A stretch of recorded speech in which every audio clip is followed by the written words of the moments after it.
All right, how's it going out there, folks? Rooster here in Tennessee, roostercb.com. And I'm going to do a little discussion video, FYI video here, some information that may or may not be helpful to some folks. Could be redundant information to a lot of people, but for those that don't know, this video may help you uh, avoid some headache later down the road. So I've got some HG2879s in front of me, 16 DO8, obviously the newest of the HG2879s. And you'll notice this number in the top right corner. They come from the factory with this number, and that's what's commonly called your HFE number, or a lot of people call it a gain number. That number really has no effect on output. Some people are led to believe that the higher the better, the lower the better. Some people actually say they're a little bit more stable with a lower HFE or gain number, but it really doesn't matter on output. I've had them in the 50s, a 4-pill in the 50s do 900 watts, and I've had a 4-pill that had that number in the 70s or 80s, do 900 watts. So it really doesn't matter there. But when you're matching transistors, it's very, very, very important. You might get away with being one digit off, but generally speaking, most people, if not everybody, you should be matching these transistors. If we're going to do a 4-pill, we want to have 459s in there. We don't want to have 459s and a 62 or a 459s and a 63, because what that does, it creates an imbalance in the box, and you will end up blowing a transistor. A lot of times it's the odd transistor out. It could be, one of the other ones. But it creates an issue within the amp, and you end up having transistors fail. So that's where the next part of my video is going to come in. With these transistors, the moment you start using these transistors, from the first or second time you key them down, that number is going to change. So you may have 10 minutes of talk time on an amplifier, and you have a and the guy messaged me today, he had a low pass filter short out, and it backed up on his amp. So basically the SWR went sky high that was coming to his amp, I'm guessing. And he blew a transistor, and he's got a straight 4-pill.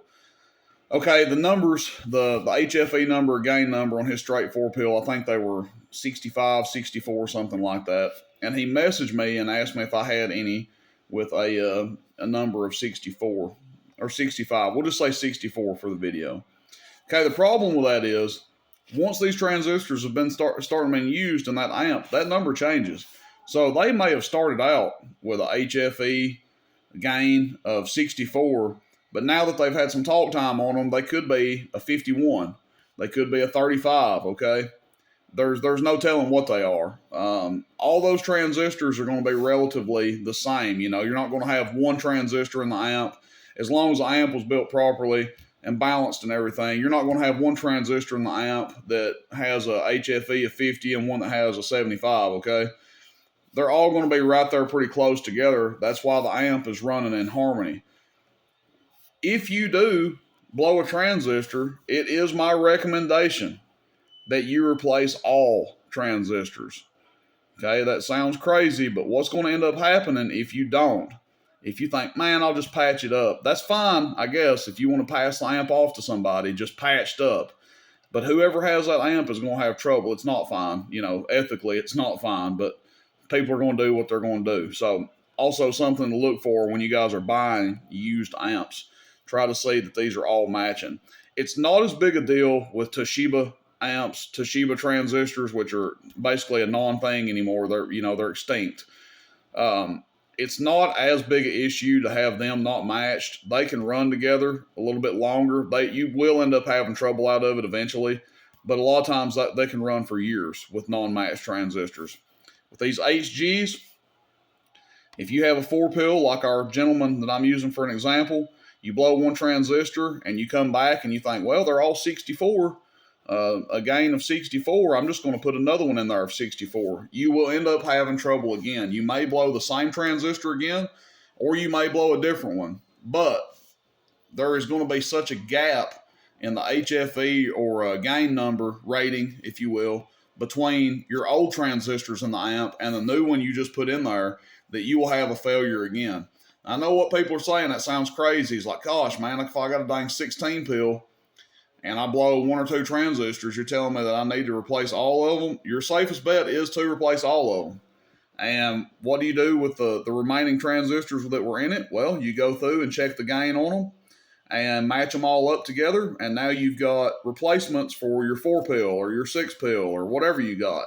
You know, if you blow a 16, you can take those and match them in groups of 4 and, you know, maybe repill 8 pill down the line or repill a 4 pill. You don't throw the transistors away. So, look, I know there's devious people that do business out there. If someone has to repill your amp, get those transistors back. Don't let them tell you that they're throwing them away because they're no good.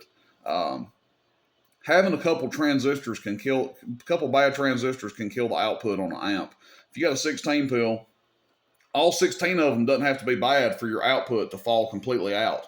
If you've got just a couple bad in there. So just because your output went to nothing, don't let some CB shop or some tech or whatever tell you that all 16 were bad. Generally, that's not going to be the case. So get your transistors back because you can use them for something else. Don't let somebody tell you that, oh, they're all bad, man. I just threw them all away. So put your 16 brand new ones in there. Chances are they were not all bad. Even in like a 4 pill, chances are they're not all going to be bad. One's going to fail, two's going to fail, something like that. Okay, so I just want to do this video and talk about that for a second, guys. I have people that buy single transistors off me all the time, and I can't help but wonder if they're just patching the amp up or if they're using it, you know, to put in a 1 pill or something. Sometimes they might be, but, you know, my advice, like I said, you know, like I'm going to tell this gentleman, I'm going to explain it to him if he doesn't watch this video first.